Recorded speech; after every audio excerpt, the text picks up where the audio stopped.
하나님 말씀 베드로후서 1장 1절에서 11절 말씀입니다. 베드로후서 1장 1절에서 11절입니다. 예수 그리스도의 종이며 사도인 시몬 베드로는 우리 하나님과 구주 예수 그리스도의 의를 힘입어 동일하게 보배로운 믿음을 우리와 함께 받은 자들에게 편지하노니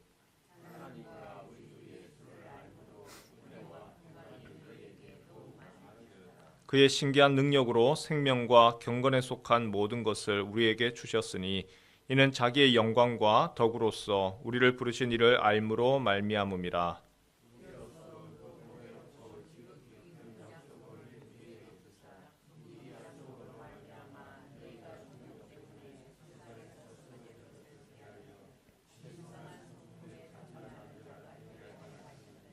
그러므로 너희가 더욱 힘써 너희 믿음의 덕의 지식을 경건의 형제 우애를 형제 우애의 사랑을 더하라.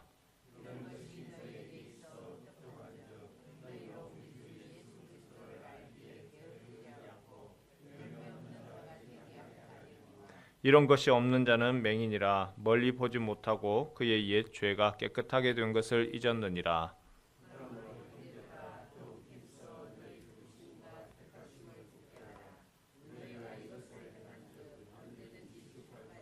함께 읽습니다. 이같이 하면 우리 주 곧 구주 예수 그리스도의 영원한 나라에 들어감을 넉넉히 너희에게 주시리라. 아멘. 베드로후서는 당시에 이단들이 득세할 때에 교회가 어떻게 해야 되느냐, 교회가 성도들이 어떻게 해야 될 것인가, 거기에 대해서 안내하는 책입니다. 두 가지 목적을 가지고 기록을 하죠. 첫 번째로는 거짓 인도자들, 그들의 정체를 밝히기 위하여서 누가 거짓 인도자고 거짓 선생인지 드러내기 위해서입니다. 또 다른 하나는 잘못된 가르침이 있다 하더라도 어떻게 성도들이 믿음 가운데 성장할 거냐, 그러한 여러 가지 이러한 상황들, 목적을 가지고 기록을 했습니다. 베드로후서가 기록되던 당시에 시대 상황이 이렇습니다. 우리가 주일 오전 예배 때에 사도행전을 계속해서 연속으로 보고 있는데 그 사도행전의 분위기는 굉장히 밝습니다. 성령께서 함께 하시고 역동적이고 그리고 그 안에는 기쁨과 즐거움이 충만합니다. 하지만 현실, 그 성령으로 말미암아 그 교회와 공동체가 밝았던 것이지 그 시대 상에서는 점점 더 예수를 믿는다라고 하는 것 때문에 핍박과 박해, 그 어둠의 그림자가 드리우고 있었던 것이죠. 특히나 도미티아누스 황제 때에는 기독교인들 예수를 믿는다라고 하는 것 때문에 잔인하게 핍박합니다. 박해합니다. 그리고 사회에서 고립시키고 추방시키고, 우리가 알고 있는 것처럼 사도 요한, 바로 밤모섬으로 유배되는 그런 일까지 벌어졌다는 것이죠. 기독교인이 된다, 예수를 믿는다라고 하는 것은 오늘 우리 시대하고 다릅니다. 어떤 분들은 예수 믿어서 내가 마음의 평안을 얻고, 내가 예수를 믿어서 우리 집안이 잘 되어지고, 그런 식에서의 예수를 믿는다고 얘기하지만 그때 당시에는 반대죠. 예수를 믿게 되면 오히려 위험이 옵니다. 예수를 믿는다라고 하는 것 때문에 왕따를 당합니다. 죽임을 당합니다.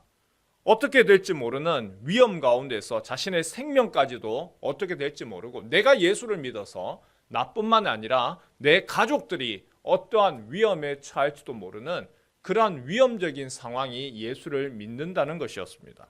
그런데도 불구하고 그런 핍박과 박해가 있는데도 사람들이 오히려 그러면 예수를 안 믿어야 될 거잖아요. 그런데도 불구하고 예수 믿는 사람이 하나 둘씩 오히려 늘어나더라는 거죠. 최소한 내가 예수 믿습니다 라고 완전히 드러내지는 않아도 최소한 예수 믿는 것에 대해서 호감을 갖는 이들이 점점 늘었습니다. 왜 그러느냐? 기독교인들의, 예수 믿는 사람들의 삶의 모습이 달랐던 것이죠. 예수 믿는 사람들의 모습 가운데 정직하고 높은 도덕성이 있고 희생하고 사랑하고 그런 모습들이 그들의 교리 몰라요. 하지만 그 사람들의 모습에서 매력을 느끼고 감동을 받고 야, 저런 사람들이 믿는 예수라면 나도 해봤으면 좋겠다라는 그러한 마음이 들었던 것이죠. 그래서 성도는 어떤 사람이냐? 오늘 베드로가 그렇게 얘기를 하죠. 1절 말씀해 보니까 우리는 어떤 존재냐? 예수 그리스도의 종이며 사도인 시몬 베드로는 우리 하나님과 구주 예수 그리스도의 의를 힘입어 동일하게 보배로운 믿음을 받은 자다. 성도는 어떤 사람이냐? 보배로운 아주 너무나 귀하고 아름다운 그 믿음을 가진 자다. 동시에 성도는 어떤 사람이냐? 세상에 있는 썩어질 정욕을 따라가는 것이 아니라 신성한 성품에 참여한 자라. 우리 4절 말씀 같이 한번 읽겠습니다. 시작. 이로써 그 보배롭고 지극히 큰 약속을 우리에게 주사 이 약속으로 말미암아 너희가 정욕 때문에 세상에서 썩어질 것을 피하여 신성한 성품에 참여하는 자가 되려 하셨느니라. 예수를 믿는다는 거, 예수와 함께 죽고 그리고 예수와 함께 사는 것을 말합니다. 이 세상에서의 정욕, 나의 욕심, 나의 혈기, 아니 나라고 하는 것은 죽고 이젠 예수와 함께 삽니다.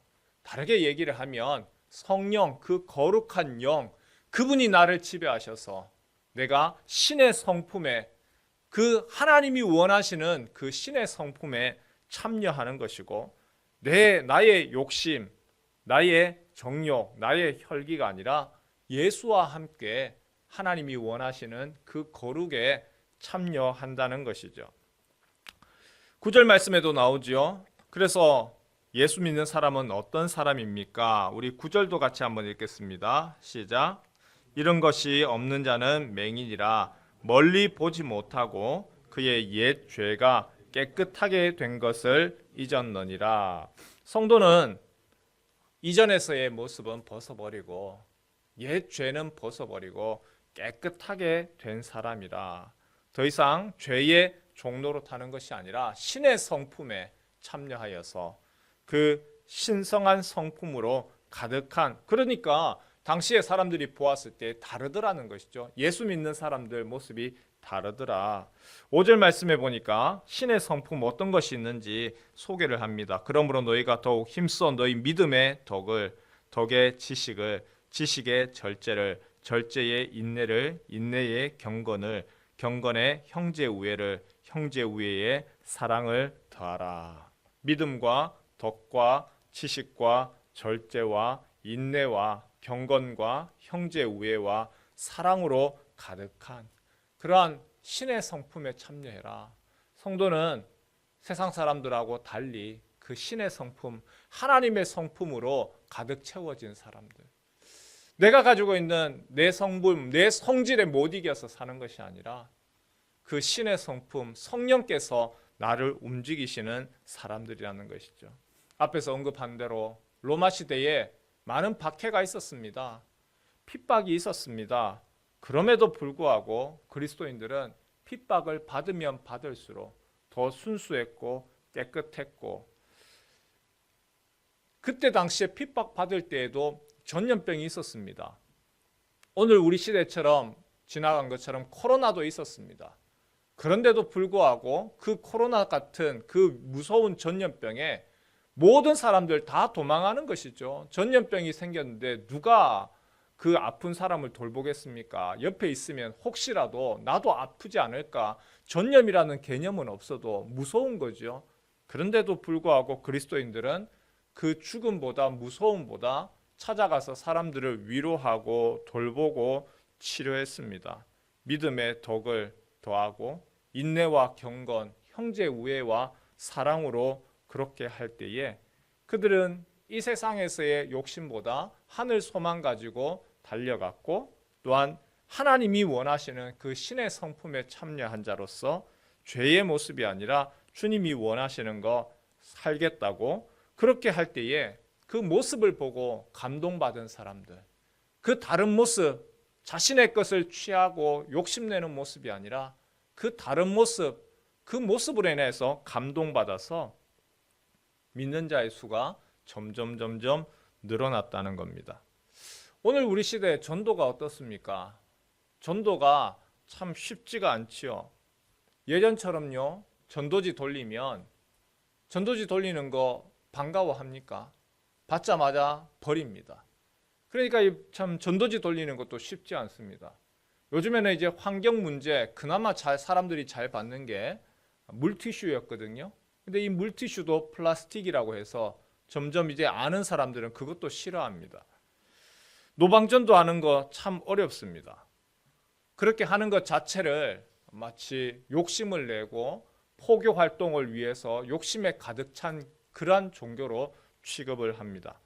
그런데 한쪽이 닫히면요, 한쪽이 또 열려요. 우리의 삶을 통한 관계 전도, 또 일상에서의 전도는 오히려 또 일어납니다. 오늘 우리 시대가 보니까 과학, 기술, 만능 시대죠. 그리고 너무 급변하고 바쁘다 보니까 빠르고, 그리고 핵가족 시대, 자기 혼자서만 있습니다. 문제는 있는데 어떻게 해결은 못하겠고 끙끙끙끙 앓고 있는 그러한 사람들이 많습니다. 그들에 대해서 외로워하기도 하고 허전해하기도 하고 마음 가운데 빈 것으로 가득 채운 사람들이 있죠. 오히려 그들은 또 영적인 부분들을 관심을 가지고 또한 감동을 얻기를 원하고 위로를 얻기를 원하고 기도해 주기를 원하는 사람들이 많습니다. 그들에게 우리가 말을 하는 것뿐만 아니라 또한 삶의 모습을 보여주는 것이죠. 지난 주일에 우리 교회 성도님 한 분과 얘기를 나눴는데요. 이런 이야기를 들었습니다.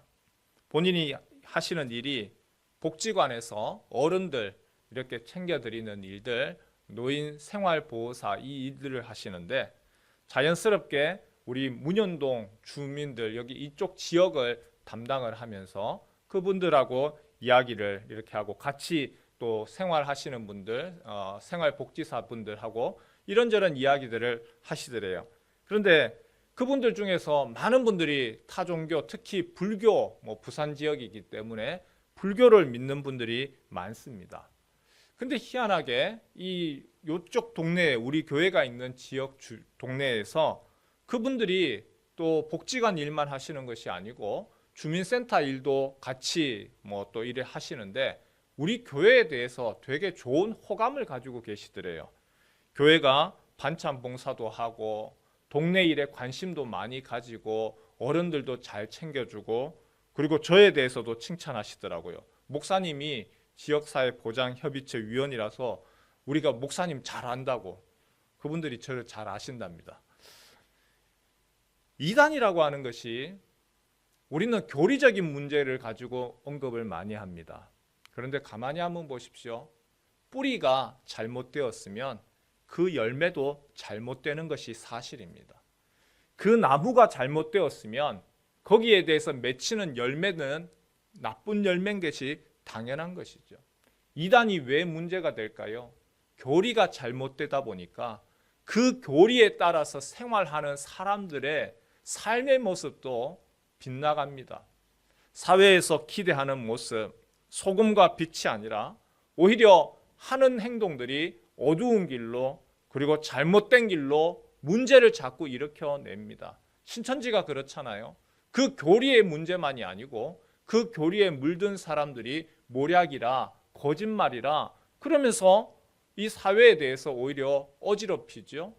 지난 수요일에 말씀드렸던 다락방 마찬가지죠. 거기에 대해서 죄에 대해서는 문제없다. 이 교리가 오히려 아주 끔찍한 문제들을 일으켜 나갑니다. 그러면 반대로 성도는 어떤가요? 바른 말씀을 받았고 주님이 우리에게 기대하시는 그 모습은 이 땅 가운데서 주님의 말씀 신의 성품에 참여한 자로서 그 주님이 원하시는 대로 그 열매를 맺혀 나가는 것입니다. 교회가 성도들이 주님이 원하시는 그러한 부르심과 택한 모습으로 열매를 맺어 나가는 것, 하나님께서 우리에게 기대하시는 모습, 하나님 앞에 영광스러운 모습뿐만이 아니라 이 땅에서 살아갈 때에 그 신의 성품에 참여한 자로서 이 땅의 부패한 사회에 아름다운 모습을 보이고 그리고 새로운 주님께서 원하시는 그 일들, 감동을 주고 새롭게 하는 그 일들에 우리를 부르셨죠. 주님의 교회가 복음을 증거하고 자랑하는 것뿐만이 아니라 이 땅에 있는 사람들에게 구원의 방주가 되고 또한 빛이 되어주고 또한 소금이 되어주고 귀한 감동을 주고 위로가 되는 그러한 주님의 사람들, 교회 되어지기를 주님의 이름으로 축원합니다.